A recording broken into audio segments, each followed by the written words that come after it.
Hello students, अभी हम लोग कैलकुलस का इंडिफिनिट इंटीग्रेशन पढ़ रहे हैं और इंडिफिनिट इंटीग्रेशन में बेसिक फॉर्मूले को डिस्कस कर रहे हैं। अभी उसी क्रम में और भी हम लोग बेसिक फॉर्मूले को डिस्कस करेंगे। ओके, इसके रिगार्डिंग हम लोग इंटीग्रेशन ऑफ सर्कुलर फंक्शन का स्टडी पहले करते हैं। Integration of circular function. Circular function किसको बोलते हैं? तो जो ट्रिग्नोमेट्रिक फंक्शन है उसी ट्रिग्नोमेट्रिक फंक्शन को सर्कुलर फंक्शन भी बोलते हैं। ओके, तो अभी हम लोग इंटीग्रेशन ऑफ बेसिक इंटीग्रेशन फॉर्मूले को अभी हम लोग डिस्कस कर रहे हैं। बेसिक इंटीग्रेशन फॉर्मूला और ट्रिग्नोमेट्रिक फंक्शन को डिस्कस करेंगे। ओके, और प्रीवियस लेक्चर वीडियो में आपने कुछ बेसिक फॉर्मूले को देखा था, तो इसकी नंबरिंग मैंने 4 कर दिया। अब मैंने हेडिंग डाला इंटीग्रेशन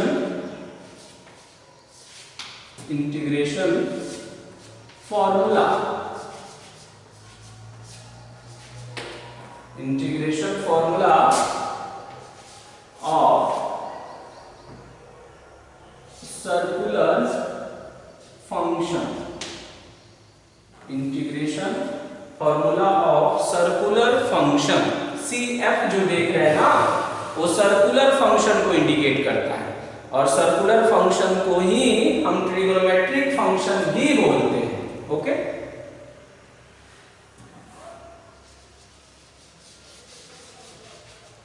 प्रीवियस लेक्चर वीडियो में हम लोगों ने देखा था कि integration is the inverse process of differentiation. यानी इंटीग्रेशन जो है वो डिफरेंशिएशन का इनवर्स प्रोसेस है। इसका मतलब ये हुआ कि कोई भी इंटीग्रेशन फॉर्मूला हम डेवलप करेंगे तो भाया डिफरेंशियल फॉर्मूला डेवलप करेंगे। ओके, तो अभी हम एक सिंपल फॉर्मूला लिख रहे हैं कि जब हम d/dx, ये ऑपरेटर है, और जब हम इसके लिए एक कंडीशन भी पहले इंपोज कर देते हैं। ओके, पहले कंडीशन को भी लिख देते हैं, उसकी भी जरूरत मुझे बार बार पड़ती है। तो पहले कंडीशन को इंपोज करते हैं कि जब हम integration formula of circular function पढ़ रहे हैं तो सबसे पहले हम एक हेडिंग बना लिए कि if x b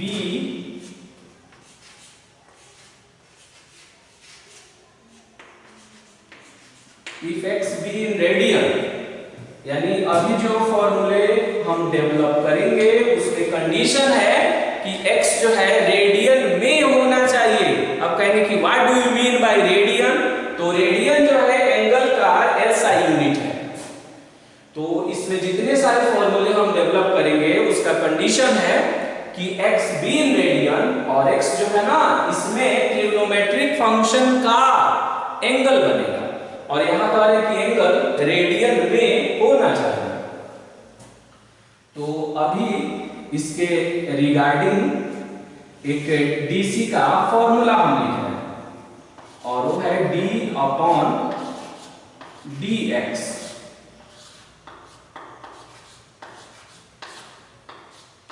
sign x। जब हम साइन x का DC निकालते हैं ना तो ये आता है cos x लिखते हैं। ओके, ये हमको मालूम है कि साइन x का डिफरेंशियल कोएफिशिएंट x के रेस्पेक्ट में cos x होता है। जब ये इंटीग्रेशन फॉर्मूले में टर्न होता है तो देखेंगे कि जब इससे इंटीग्रेशन फॉर्मूला हम डेवलप करते हैं तो कुछ ऐसे लिखते हैं, cos x dx is equal to sin x और प्लस में c। इसका मतलब ये हुआ कि cos x का जो इंटीग्रेशन है ना वो sin x प्लस c होगा। यहां पर c क्या है? तो कांस्टेंट ऑफ इंटीग्रेशन है, जिसका डिस्कशन हमने प्रीवियस लेक्चर वीडियो में ऑलरेडी कर चुके हैं। इसलिए इसका रहना यहाँ नितांत आवश्यक है। और ये जो सी देख रहे हैं ना, ये मे बी पॉजिटिव, नेगेटिव और जीरो, ये सिचुएशन पर डिपेंड करता है। तो इसको हम कैसे याद करते हैं कि cos का इंटीग्रेशन जो है वो sin x प्लस c होता है, where c is equal to constant of integration होता है। ओके, अब हम क्या करेंगे कि इससे सेकंड फॉर्मूले को हम डेवलप करेंगे।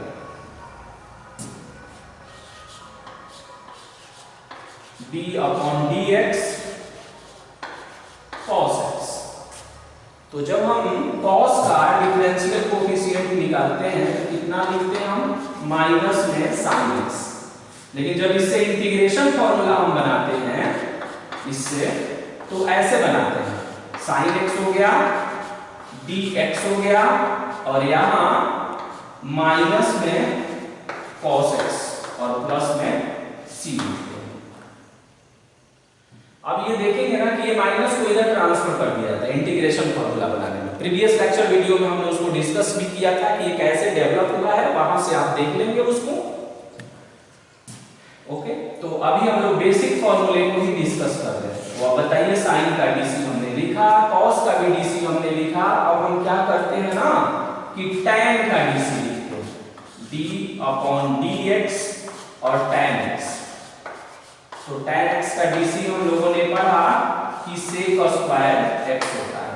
अब आप बताइए, कहा जाए कि इससे इंटीग्रेशन फॉर्मूला बनाइए, बहुत सिंपल होता है, डायरेक्ट सोचने में भी ऐसा हमने मैनुअली भी किया था, बट इसको देखिए कैसे सोचेंगे। इस dx को इधर लाएंगे तो क्या होगा, sec स्क्वायर x dx हो जाएगा। तो देखिए कैसे लिख रहा है, मैंने लिख दिया कि sec square x dx is equal to, अब यहां पर क्या बचा, d tan x। तो d को यहां से रिमूव कर दीजिएगा। क्यों रिमूव करते हैं उसको भी हमने देखा था, tan x और प्लस में c।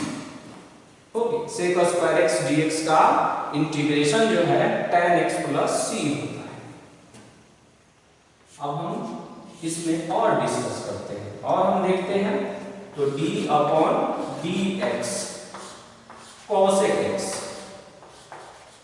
तो cosec x का differential formula minus cosec x और इनटू में cot x होता है। अब हम क्या करेंगे कि इसके हेल्प से फिर हम इंटीग्रेशन फॉर्मूला डेवलप करेंगे। तो बताइए इससे कैसे इंटीग्रेशन फॉर्मूला डेवलप होगा। तो इससे जो आपका इंटीग्रेशन फॉर्मूला बनेगा, तो क्या बताया मैंने कि ये जो माइनस आप देख रहे हैं ना, इस माइनस को इधर ट्रांसफर कर लीजिए। तो जब इधर ट्रांसफर करेंगे तो उधर क्या बचेगा, cosec x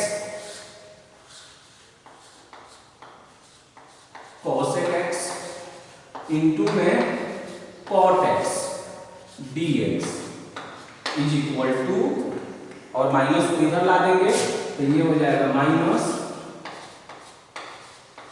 cosec x और प्लस में c हो जाएगा। ये इसका integration formula.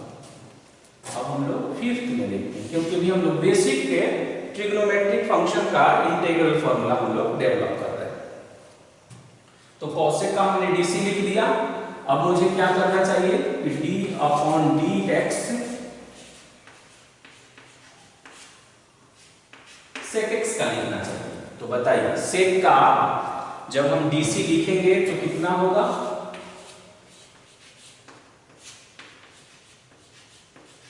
sec x into tan x होगा।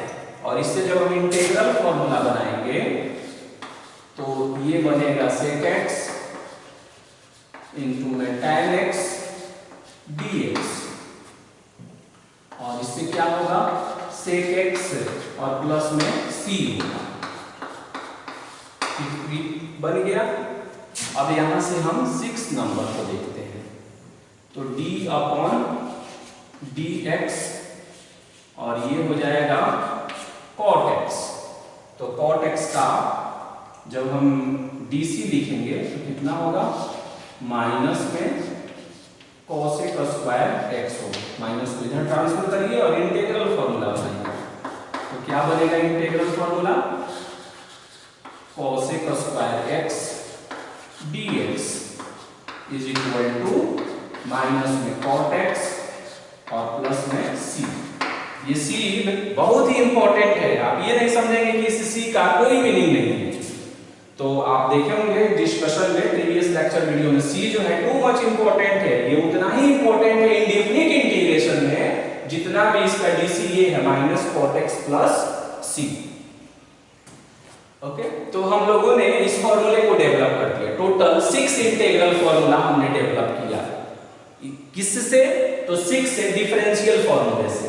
तो फर्स्ट डेवलप हमने यहां किया, सेकंड डेवलप हमने यहां किया, यहां हमने थर्ड डेवलप किया, फिर यहां हमने फोर्थ का डेवलप किया, यहां फिफ्थ किया और यहां सिक्स्थ किया। टोटल 6 से इंटीग्रल फॉर्मूले को हमने डिस्कस किया। अब इसे ध्यान से जब आप देखेंगे ना तो कुछ इसमें आपको स्पेशल चीज दिखेगी। वो स्पेशल क्या हुआ कि cos का इंटीग्रेशन निकला, दूसरे वाले में देखेंगे तो sin का भी इंटीग्रेशन निकला, बट बाकी जो ट्रिग्नोमेट्रिक फंक्शन है उसका इंटीग्रल जो है नहीं निकल पाएगा इससे।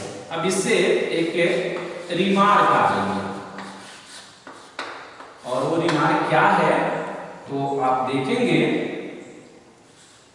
यहां पर हमने एक सीरियल नंबर बनाया और यहां पर इंटीग्रेशन फॉर्मूला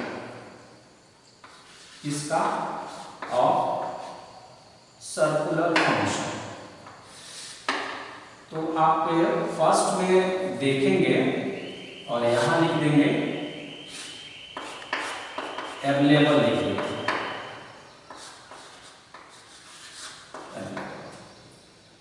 अब इससे कुछ आपको बताना चाहेंगे, इसीलिए एक टेबल हम यहाँ प्रिपेयर कर रहे हैं। सीरियल नंबर 1 में आप देखेंगे कि sin x और cos x दोनों का इंटीग्रेशन फॉर्मूला अवेलेबल है, दोनों का इंटीग्रेशन फॉर्मूला यहाँ अवेलेबल है। sin का भी इंटीग्रेशन फॉर्मूला हमने डेवलप कर लिया और cos का भी कर लिया। बट आप देखेंगे तो cosec tan का, tan x का, cot x का, फिर यहां sec x का और cosec x का, इसका इंटीग्रल फॉर्मूला यहां अवेलेबल नहीं कर पाए।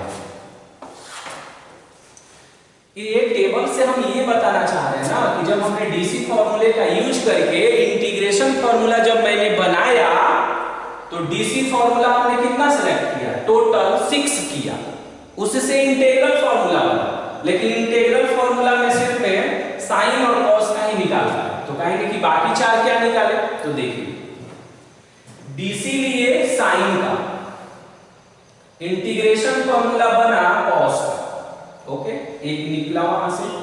डीसी फॉर्मूला लिए कॉस का, इंटीग्रल फॉर्मूला साइन का, 2 निकला।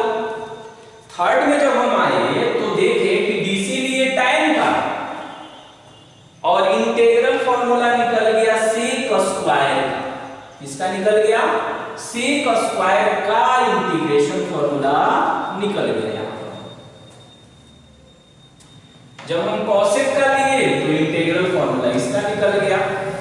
कहीं पर भी देखेंगे ना टोटल 6 में तो tan का, cot का, sec का और cosec का इंटीग्रल फॉर्मूला डेवलप नहीं कर पाएगा। तो अब इन चारों का इंटीग्रल फॉर्मूला डेवलप करने के लिए अब हम एक नए कॉन्सेप्ट को स्टडी करेंगे। नेक्स्ट लेक्चर वीडियो में आप देखेंगे तो वहां मेरा एजेंडा होगा कि tan का, cot का, sec का और cosec का इंटीग्रेशन फॉर्मूला कैसे बनाएंगे। ओके, तो उसका डिस्कशन हम लोग बाद में करेंगे। यही इसीलिए मैंने ये टेबल बनाया और आपको दिखाया कि आप यहाँ फिल करिए कि डीसी फॉर्मूले का सिलेक्शन हमने किया टोटल 6, बट इंटीग्रल फॉर्मूला उससे basic integral formula trigonometric function का 2 ही का कैलकुलेट कर पाए, इन चारों का नहीं कर पाए। सेक स्क्वायर का कर लिया लेकिन सेक का नहीं किया। ओके, अब इसमें जनरलाइजेशन फॉर्म भी होता है, यहां इसका एक जनरल फॉर्म भी होता है। ये जितने सारे ट्रिग्नोमेट्रिक फंक्शन हमने बनाया इसका जनरल फॉर्म भी होता है। अब वो जनरल फॉर्म क्या है, तो कोई एक इंटीग्रेशन फॉर्मूला को वहां से पिक करते हैं। जैसे हमने फर्स्ट वाला इंटीग्रल फॉर्मूले को पिक किया तो कितना है कि cos का इंटीग्रेशन cos x dx का इंटीग्रेशन कितना है, तो sin x है और प्लस में c। अब मुझे इसे जनरलाइज करना है, तो जनरलाइज का मतलब ये होता है कि एक ऐसे फॉर्मूला जो हर सिचुएशन में एप्लीकेबल हो। तो मैंने आपको शुरू में ही बोला था कि ये जो फॉर्मूला आप देख रहे हैं ना cos x dx, तो इसमें cos के बाद x जो लिखा हुआ है तो x वहां क्या है, एंगल, और वही वहां पर वेरिएबल भी है, उसी के रेस्पेक्ट में इंटीग्रेट हो रहा है। तो हम बोले थे कि ये जो वेरिएबल है प्रीवियस लेक्चर वीडियो में भी, वो लीनियर फॉर्म में एक्चुअल रहना चाहिए। हमेशा जितना सारा इंटीग्रल फॉर्मूला बनेगा ना उसमें जो वेरिएबल रहेगा वो वेरिएबल लीनियर फॉर्म में, जनरल लीनियर फॉर्म में टर्म होता है। यानी ये जो आप x देख रहे हैं ना, ये x क्या चीज बनेगा, जनरल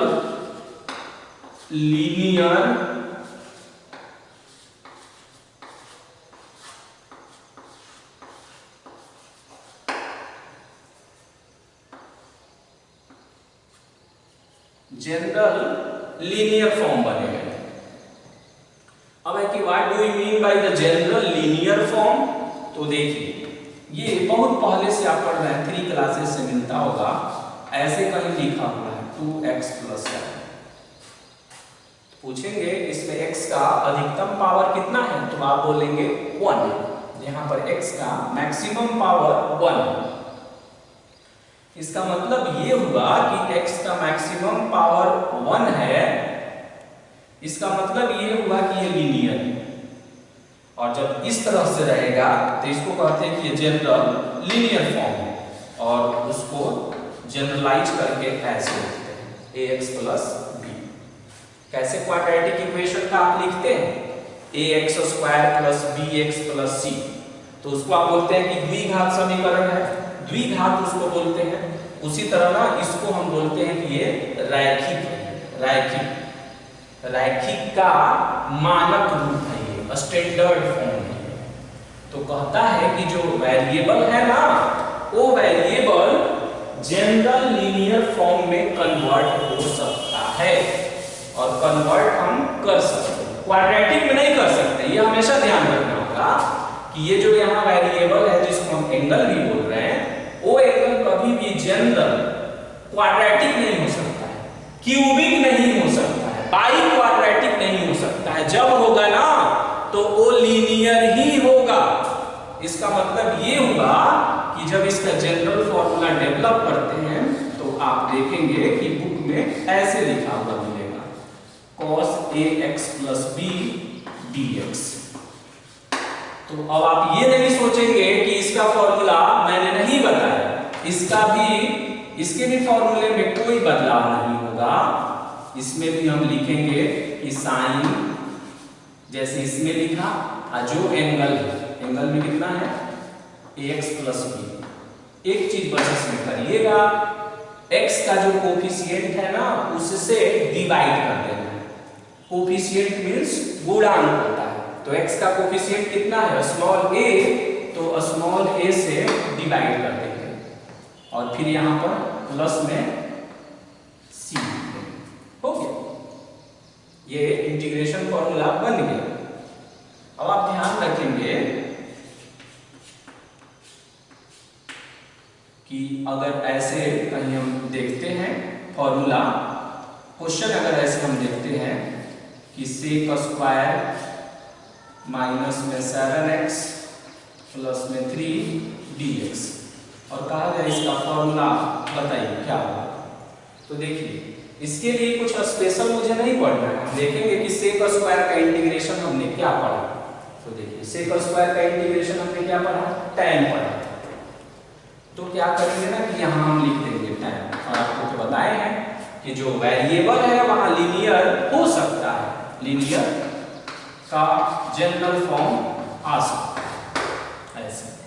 और अपॉन में कितना हो गया, x का कोफिशिएंट कितना है -7, then divide by -7 and plus में 6। This will be required answer. It's very simple.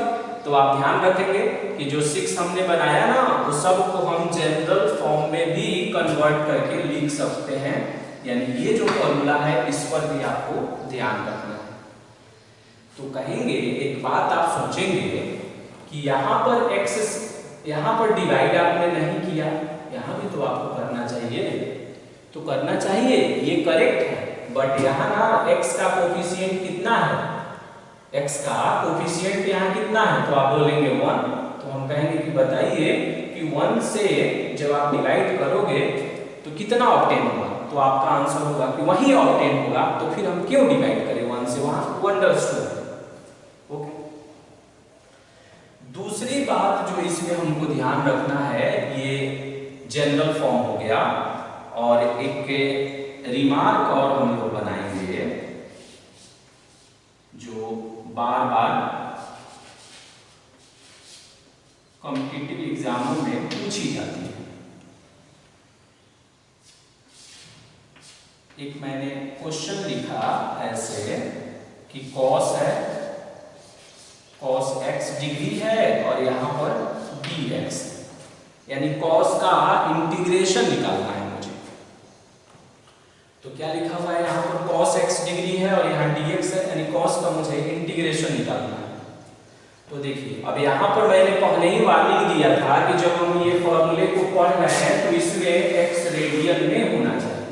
अगर रेडियन में नहीं होगा तब हम इस फॉर्मूले को डायरेक्ट यहाँ कट पेस्ट नहीं करेंगे, यानी आप ऐसा नहीं सोचेंगे कि cos x डिग्री का integral formula sin x degree plus c होगा, ऐसा नहीं सोचेंगे। तो प्रॉब्लम कहाँ है इसमें, तो प्रॉब्लम है कि यहाँ डिग्री में, क्या चीज है, डिग्री में है यहाँ, और फॉर्मूले किसके रेस्पेक्ट में बनाई गई है, रेडियन के रेस्पेक्ट में। तो क्या करेंगे ना कि डिग्री को रेडियन में बदलेंगे। तो एक बहुत ही फेमस डायलॉग फेमस है कि डिग्री को जब रेडियन में टर्न करना होगा तो पाई बाई 180 से मल्टीप्लाई करना चाहिए। क्यों करना चाहिए, अगर ये जानना है तो आपको ट्रिग्नोमेट्री में जो एंगल और मेजरमेंट है उसका लेक्चर वीडियो आपको देखना चाहिए।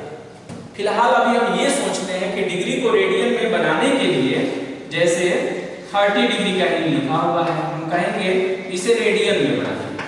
तो पाई बाई 180 से मल्टीप्लाई करते हैं, 30 से 6 टाइम्स में कटेगा and we can write pi by 6, और रेडियन का सिंबल छोटा c होता है।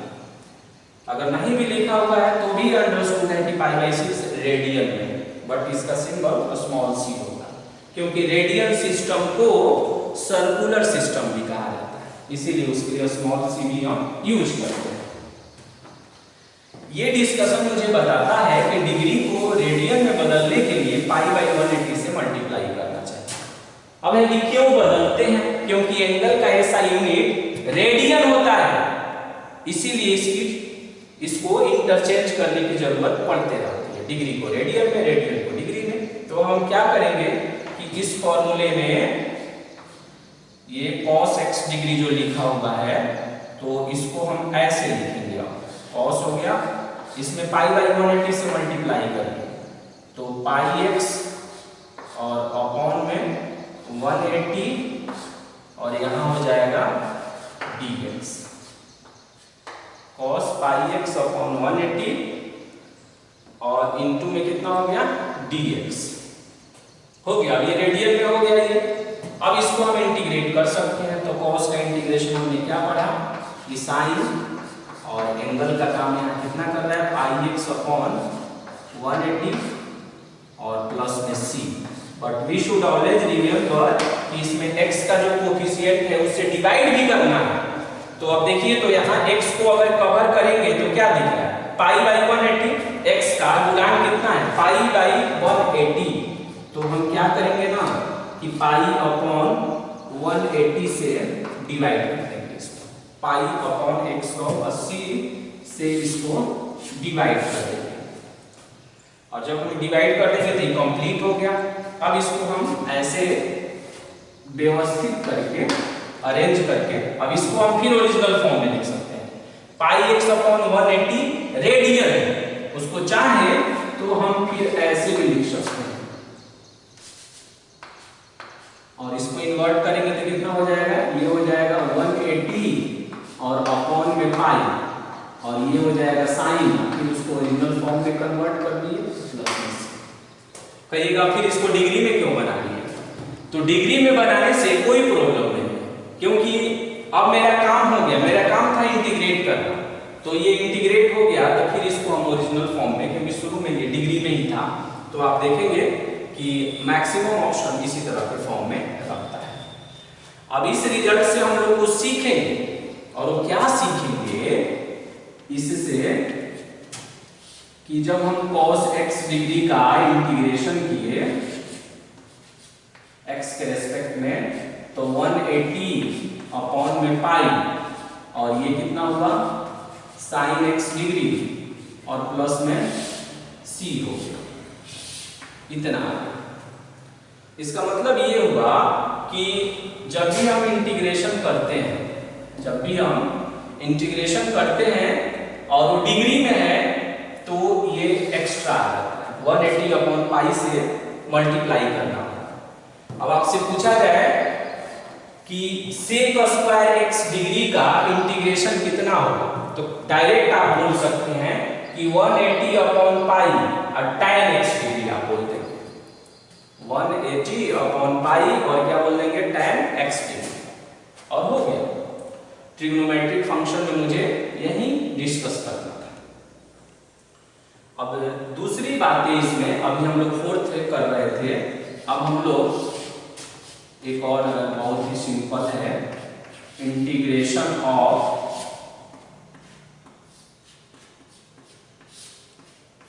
Exponential, integration of exponential function.